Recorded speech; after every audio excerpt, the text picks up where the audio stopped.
এগুলো কোনো গাল গল্প নয়, কোনো কেচ্ছা কাহিনী নয়, এগুলো কিন্তু ইসরায়েলি রিওয়ায়াতও নয়, সহিহ হাদিস এগুলা। নবী সাল্লাল্লাহু আলাইহি ওয়াসাল্লাম হাদিসগুলো বলেছেন, এক সরিষা দানা পরিমাণ মিথ্যা নাই এখানে।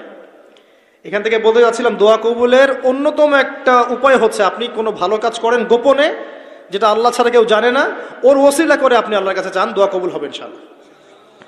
আরেকটা অপশন হচ্ছে আল্লাহ পাকের যে নাম এবং সিফতগুলো আছে এগুলোকে ওসিলা করে দোয়া করা।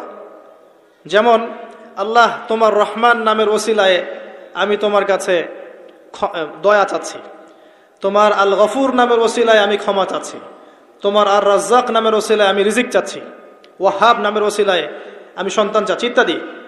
কথা কি বুঝতে পারছেন? যে নামের সাথে যে বিষয়টা যায় এটা ওসিলা করে আপনি দোয়া করলে ইনশাআল্লাহ তাআলা আপনি আপনার ফলাফল পাবেন। আর একটা সবচেয়ে বড় অস্ত্র শিখিয়ে দিচ্ছি, এটা আমি কাউকে শিখাইনি আজ পর্যন্ত, আজকেই প্রথম। এবং আমি আমার জীবনে দেখেছি এই ওসিলা করে যা চেয়েছি পাইনি এমন কোনোদিনও যায় নাই, আলহামদুলিল্লাহ। আমি সম্পূর্ণ আল্লাহ পাকের কৃতজ্ঞতা এবং শুকরিয়া আদায় করছি। এইটা ওসিলা করে আমি যা চেয়েছি আমি সারা জীবনে তাই পেয়েছি। এবং আমি বিশ্বাস করি আমি যা পেয়েছি, এই বয়সে আমি যা পেয়েছি আল্লাহ পাক কোটি কোটি মানুষকে তা দেন নাই, এটা আমি বিশ্বাস করি। এই বয়সে আমি যা পেয়েছি আল্লাহ পাক আমাকে যা দিয়েছেন, যত দিয়েছেন, কোটি কোটি মানুষকে আল্লাহ পাক তা দেন নাই, আমি এমনটাই মনে করি। আমি কি শিখাই দেব সেটা? আপনি আল্লাহ পাকের তাওহীদের ওসিলা দিয়ে দোয়া করেন। দোয়া করতে করতে আল্লাহকে বলেন, আল্লাহ তোমার তাওহীদের কালিমা লা ইলাহা ইল্লাল্লাহ এর ওসিলা করে তোমার কাছে আমি চাচ্ছি, আপনি পাবেন ইনশাআল্লাহ।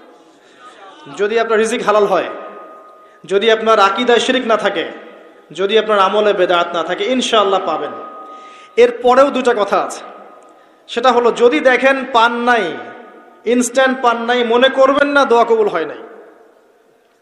এমনও দোয়া আছে যে আমি 10 বছর থেকে করছি এখনো পাইনি।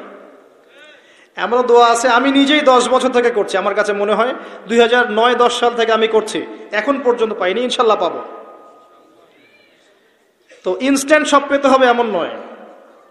যদি দেখেন পান নাই, তার মানে 3টা বিষয় ঘটেছে। একটা, বান্দা দোয়া করেছে, সাথে সাথে কবুল করা হয়নি, আপনাকে এটা উপযুক্ত সময় দেয়া হবে ইনশাআল্লাহ।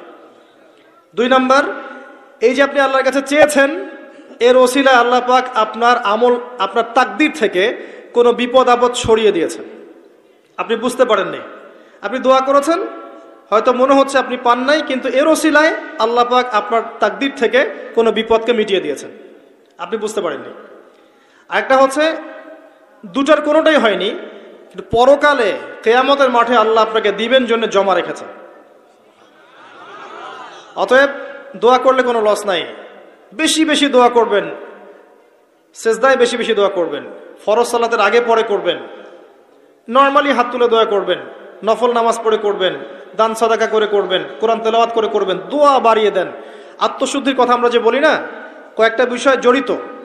বেশি বেশি কোরআন তেলাওয়াত করলে আত্মশুদ্ধি হয়, বেশি বেশি জিকির করলে আত্মশুদ্ধি হয়, আল্লাহওয়ালা মানুষের সহবতে গিয়ে পড়ে থাকলে আত্মশুদ্ধি হয়, বেশি বেশি দোয়া করলে আত্মশুদ্ধি হয়, বেশি বেশি পরকালের কথা ফিকির করলে আত্মশুদ্ধি হয়। এগুলোর খুব বেশি প্রয়োজন। আত্মশুদ্ধি না থাকলে আমরা আগামীতে পথ চলতে পারবো না। একটা বাতি থেকেই বাতি জ্বলবে, বাতি থেকেই বাতি জ্বলবে ইনশাআল্লাহ। আপনি নিজেকে ছোট মনে করেন না, তুচ্ছ মনে করেন না। একটা বাতি থেকেই 1000টা বাতি জ্বলবে ইনশাআল্লাহ।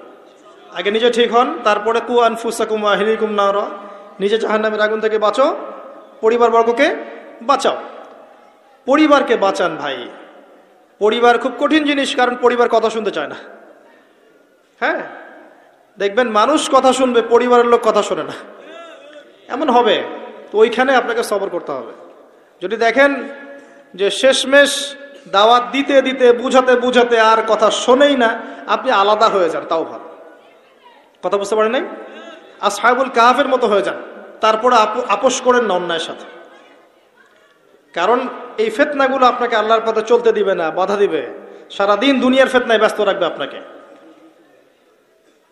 এর আগে সূরা আল ইমরানের 102 নম্বর আয়াত আছে, ইয়া আইয়ুহাল্লাযীনা আমানু ইত্তাকুল্লাহ, আল্লাহকে ভয় করো, হাক্কা তুকাতিহ, ভয় করার মতো ভয় করো, ওয়ালা তামুতুন্না ইল্লা ওয়া আনতুম মুসলিমুন, পরিপূর্ণ মুসলিম না হয়ে মৃত্যুবরণ করো না।